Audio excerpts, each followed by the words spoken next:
یہ لفظ ہے نوری ہی. اب یہاں پر دیکھیں نو یہاں کھینچیں گے کیونکہ واو ساکن سے پہلے پیش ہے، واو مدہ کا قاعدہ بن رہا ہے، لہٰذا ایک الف کھینچنا ہے.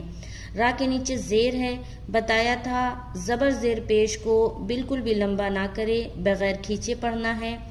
اور را کے نیچے زیر آ گیا تو را کو باریک بھی رکھنی ہے. را کے بارے میں خیال رہے کہ را کے اوپر کبھی بھی زبر یا پیش آئے تو را کو موٹا کرنا ہے، اگر زیر آئے تو باریک رکھنی ہے. ہا کے نیچے کھڑی زیر ہے، اسے بھی ایک الف کے برابر کھینچیں گے.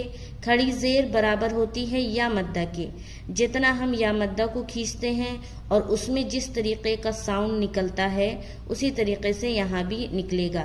جیسے کہ ہا یا زیر ہی اور ہا کھڑی زیر ہی. نوری ہی، نو میں اور ہی میں